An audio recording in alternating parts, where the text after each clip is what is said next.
Good afternoon, friends. It is probably 2:32, 2:33, something like that. Been home for a few hours, had some lunch. Took a road trip into London today. For the most part, it was pretty good. I mean, some of the roads less traveled were certainly a little dicey. Very grateful for four-wheel drive. And having said that, check that out. Yay! Oh my goodness gracious, friends. I really can't even tell you how stoked I am. I'm just so excited. Let me get this closer. Yeah, man. There's a beautiful little inscription in here, as I would have expected. But this is the page that I want to share with you so much. Yeah, man. That's a third edition. Third edition of the Big Book Alcoholics Anonymous. And it looks like a pretty early printing, having said that. $10. I mean, the girls at Attic Books in London, Ontario, never gave up. Even that afternoon, told me that it wasn't going to be available. They couldn't get their hands on it. And then no sooner did I say, well, thank you so much for your efforts, then bang, my email went off and they just kind of reached out again and said, hey, man, as soon as we told you, sorry, a connection of theirs walked in the store. They kind of, said, oh, this is what we were just talking to this guy about. And he went, boom, got one. So the inscription is pretty amazing. It really is. I'm not going to ruin anybody's anonymity here, but suffice to say that it definitely comes from a few days back. And it pretty much just, it's addressed to a specific person and reads, keep in touch. And then he signs his name and puts his address and phone number. Hartford, Connecticut. This came from. So, man, oh man, it has definitely traveled some distance, and it's got some wonderful little pencil marks in here that highlight some spots that I would certainly expect to be highlighted. So it's going to be a wonderful little journey, being able to connect with this little person's thoughts and ideas as they journeyed through the Big Book. Yeah, man, I'm super excited for that. Being able to just kind of, look at this, man.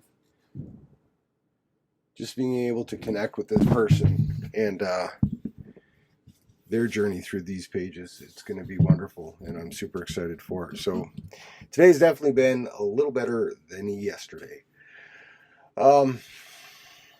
It's hard not to be political right now, man. And I'm sure you guys are struggling as much as I am. Myself personally, well, I mean, if I'm going to sit here and admit to you that I'm an alcoholic, I should absolutely admit that I am a troll. I've been online for a long time, and I would go so far as to, and this is not a matter of pride, these are just facts. I would go so far as to openly express to you that I'm probably better at being a troll than most people are at anything they've ever done. I'm good. I can plant a seed that's going to upset somebody for days to come, having never met them. Just put a comment or a deliberately inflammatory, incendiary statement into a thread. And in today's age of social media, I am that person. Having said that, it's nothing I'm proud of. It's certainly something I've used to my advantage to generate a lot of traffic online, and I've committed myself time and time again to stepping away from it and not being as involved. I say this only because today I witnessed some things at a 401 overpass driving into London that just made me shake my head. And I wish more people, especially young people, were able to step back from the edge, step back from these polarizing moments, and realize that the grift is very real.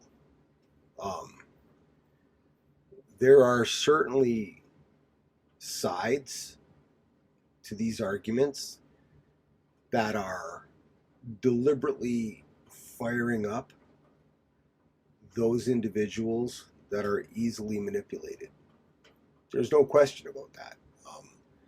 I know because of my experience on social media, because I've been on social media and I've been on the internet since probably 93 or 94.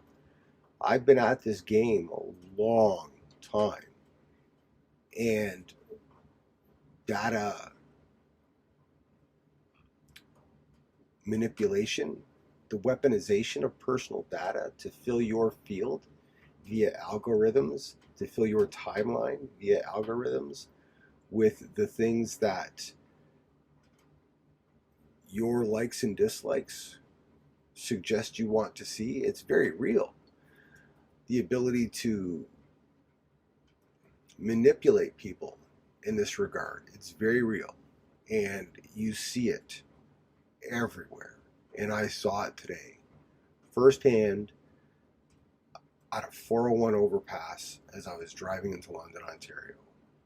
And it turned my stomach, man.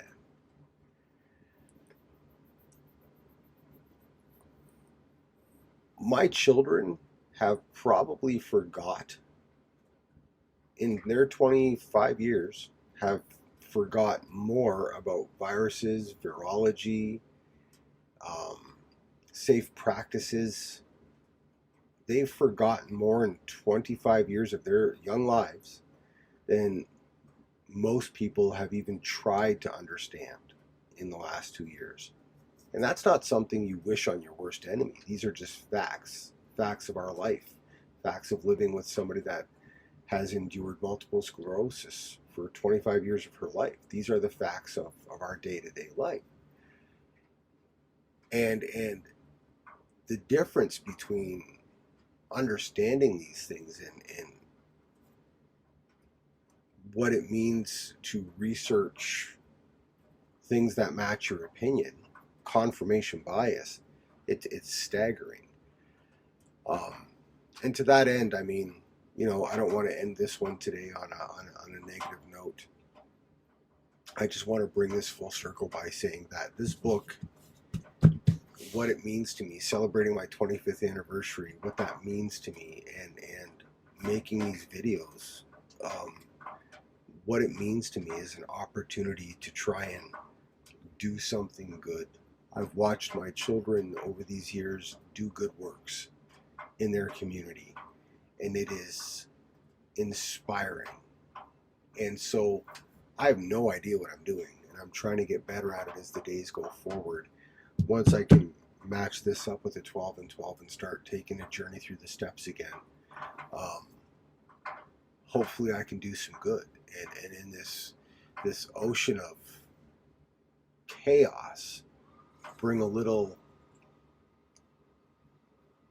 shining light to people that are, you know, looking for that.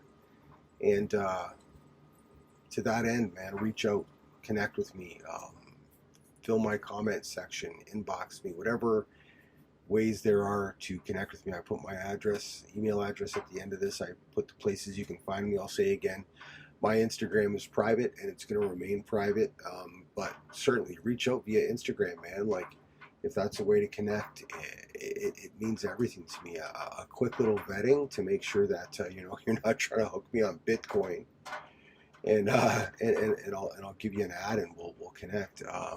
Twitter is another place that I'm quite often there.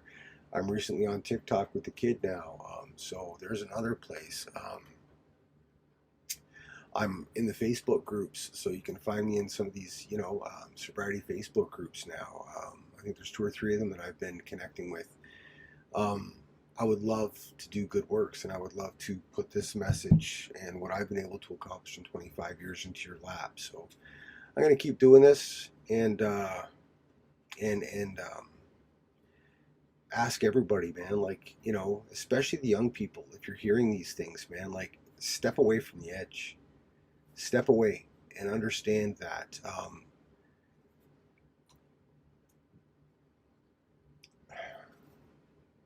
there's good and there's wrong. You know, there's right and there's wrong. love and compassion and support for your neighbor is a pretty basic thing, you know, in a world, especially here in Elmer, where so many people call themselves Christian. The golden rule is love your neighbor as you love yourself. That's pretty basic, man. You know, that doesn't mean that, you know, I'm thumping my fist at the man. I'm considering in my brain what I can do to benefit my neighbor. You know, I want to give that person the same love I would expect in return. You know, I don't know, man. I'm not going to try and philosophize here or preach, man, because I'm the last person to do that. I'm just some drunk who got lucky and, you know, got surrounded by good people. But man, oh man, like, this isn't rocket science, you know? Kindness, love. In my brain, thinking about how I can benefit my neighbor, benefit my community. These are pretty basic things to me. And from a Christian point of view, they're biblical tenets. Like, I'm not trying to do wrong by others. I'm not trying to, you know, scream for imagined rights that I don't actually have. I'm trying to think of ways that I can benefit those people around me, as my children have done and inspired me to do. So whatever that means, I don't know, man. I'm going to hit the stop button because it really feels like I'm rambling now. But I'm so grateful for this. And believe it or not, I got another one coming. The girls at the bookstore at Attic Books had this kind of put aside for me right when I found out that I was going to be getting another one in the mail. So I wanted to honor their efforts by giving them the $10 that that this book cost. But I'll have a second one to reference as well, which is just incredible to know that so much love has come my way in such a short period of time. And I'm so grateful.